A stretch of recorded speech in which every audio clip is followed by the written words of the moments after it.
players, and so-called free inkers also has a handful of players too, from what I could tell in their Sendu bios. That is absolutely correct, and if I can't remember if this was stated, but I guess the only time that we're getting to see Rainmaker tonight is in this set, so I'm pretty excited for round 2. Oh boy. Yeah, I know many of us have mixed opinions regarding Rainmaker, but honestly, I'm pretty much whatever on Rainmaker. Like I don't really give a I don't really give a single bother about it. Like if we get Rainmaker, it's fine. I'm totally cool with it. But yeah, we're gonna get game number 1 started here, folks, as we get started here on Robo Ramen Splat Zones. Looks like Freedom is going with a Zimmy comp. I quite like that. And Doolies. so-called Dooley. And so-called Free Inkers is going with that Rapid Pro comp. I'm honestly really excited to see how that Rapid Pro is going to play, especially on this map against a Pencil and a Zimmy. Yeah, this is definitely quite a fresh comp that is definitely new to us. That even though like it is kind of like part of a similar to a meta, kind of part of a meta, I still think that we do see some fresh new weapons out and about on both ends. But anyways, we see I believe Freedom getting the first push here, able to take out a couple of players here from the Free Inkers. Absolutely, and that is part of Free Inkers comp. It is very divey, it is very scrappy. That's why they're not playing something like Pencil instead, and they're playing instead Rapid Pro. And I mean, they're gonna expect to die, but just this push in Freedom already locking them out. But Sword does go for a flank on right, picks off one, goes for the Zipcaster. Are they gonna be able to hit that pen though? By the looks of it, by the looks of it, the Free Inkers were able to take out all the members from Freedom here, and we see them being a little bit more aggressive and just rushing into their base here. But we see the Bucket trying to flank and was able to get a pick, but I believe this is able to allow the members of Freedom to able to retake their choke point and try to do their best in retaking their zone here. But by the looks of it, Free Inkers are just not giving up and just being an absolute nuisance to Freedom right now. Yeah, and that trade with the Buckets was in favor of so-called Free Inkers because their Bucket had Cooler, and admittedly they're going free down here and they are getting pushed back, but that Carbon should be able to jump out. Or not. Goes for the... Picks off their support. Okay. I didn't expect that, but yeah, that's a crazy good pick, especially on a Carbon. Yeah, despite them getting like a trade there, I think it was definitely very valuable because this does seem to help out the Free Inkers in going into their base. We see the Zipcaster being used, but unfortunately gets taken out. The Carbon was trying to rush in, but it is taken down by the Bucket, and now Freedom is doing what they did earlier in their first push, trying to retake their choke. And by the looks of it, it seems like Free Inkers were able to escape out of that scary situation there, able to retake the zone, and I'm just really noticing like a lot of back and forth between these two teams. Yeah, they are both very back and forth, but the one thing to note is that so-called Free Inkers are dying a lot more, but they also aren't being as punished for it just because of their comp, and that makes Freedom have to play a lot safer around those fights, but they do go free down. Yeah, like based on what you mentioned earlier about like how Freedom has to really respect like the aggressiveness of Free Inkers, and yeah, they've been doing a really good job, just able to like really play off of the range and able to take out the members of Free Inkers as they do, and sure enough, like we're seeing what we're seeing earlier again here, folks. Freedom able to retake the zone, and by the looks of it, the penalty is almost up. But wait a minute, the strikes are out. Are they able to retake the zone? By the looks of it, it is. But sadly, their Cooler does go down. It's just this Carbon keeps on getting into these solo fights alone. Gets one and is rushing down the pen. They're able to solo get their team back in and able to hold that ramp so well. That was a wonderful play from the Carbon.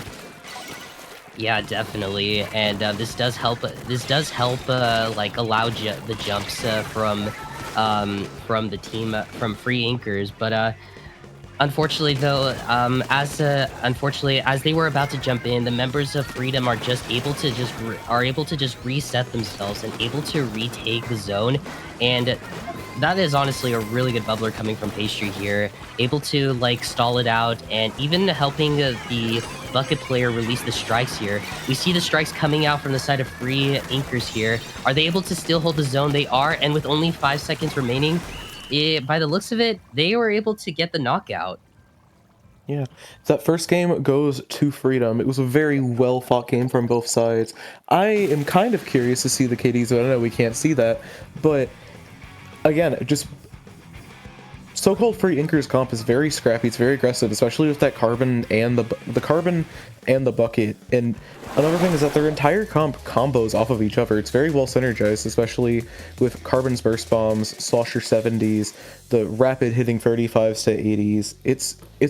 It's super strong, especially if they're playing together like that. But against a comp that is able to just anchor itself in their ramp and just bully them out of that space, it's a really hard fight. Yeah, from what I could tell, though, I don't think we've mentioned this yet, but I feel like I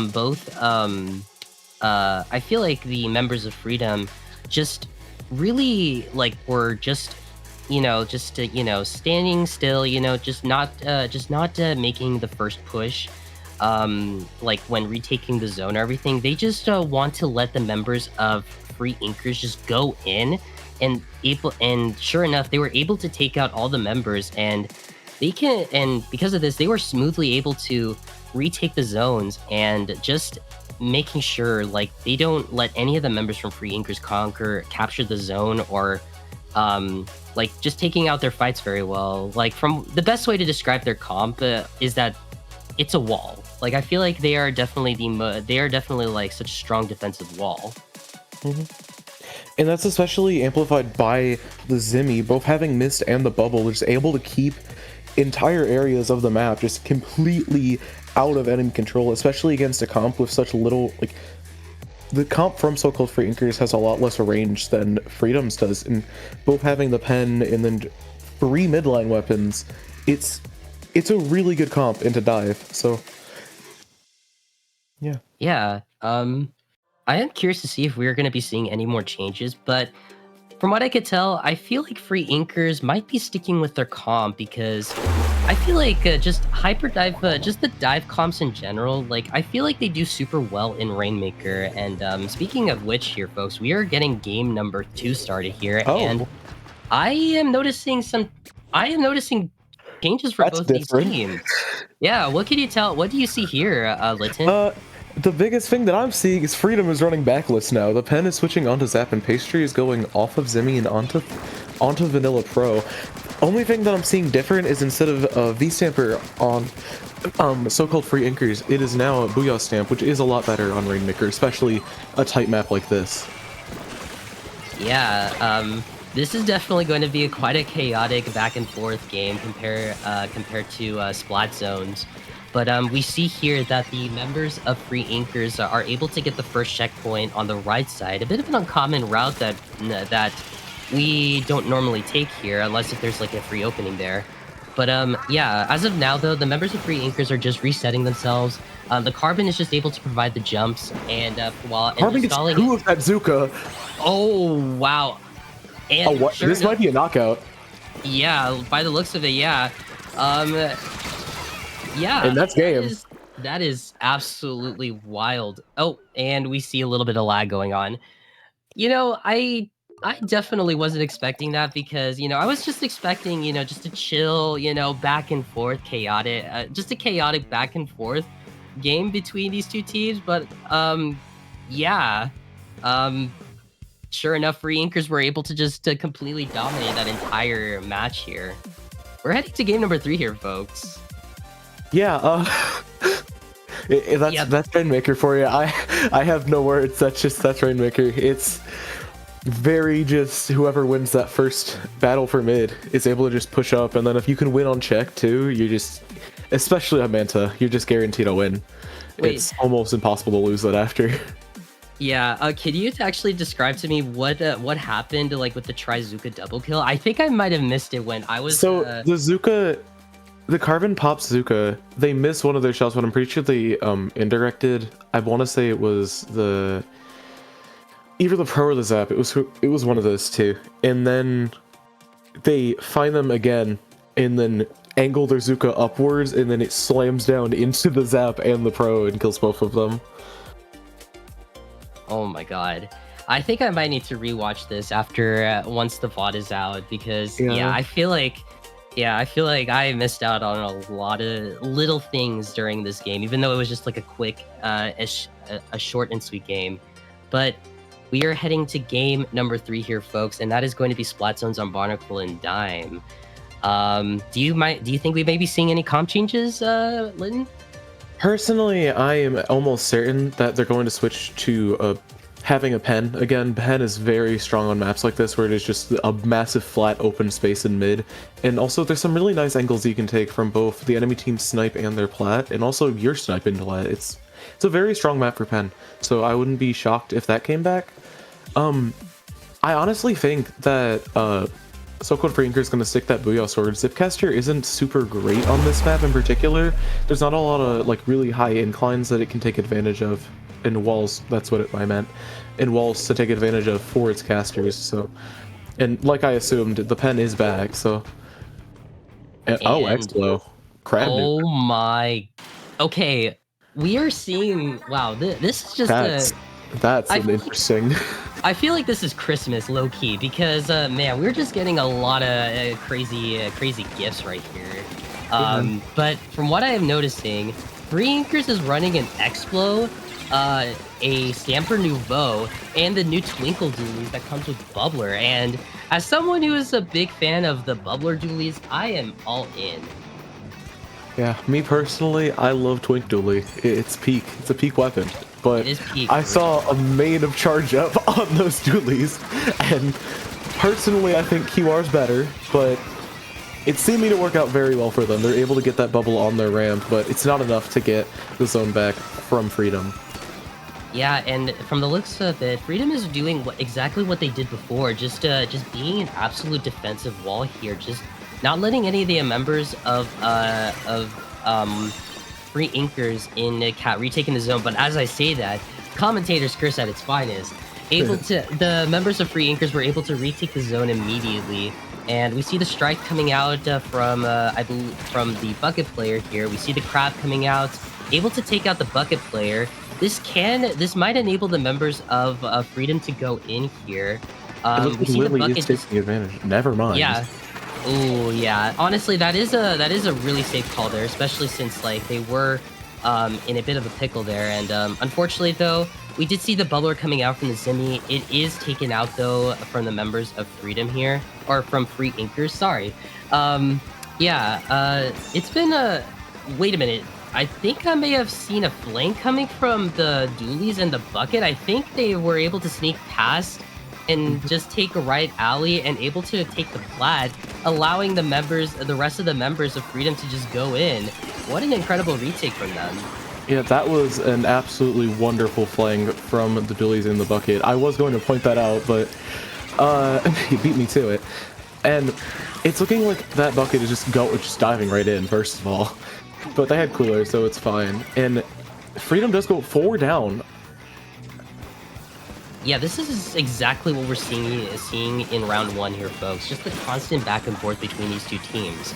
Like, both these teams, they really know exactly, like, how to really fight against each other based on, like, the weapons that they are about to take over.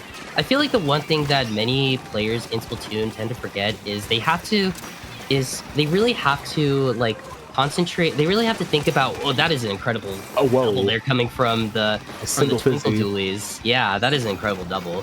But yeah, the one thing that they really did a good job on is just knowing their fights and everything. And we're noticing that Free Inkers are just Wow, free inkers are able to just do Are their they able to hold that crowd. off for long? Yeah.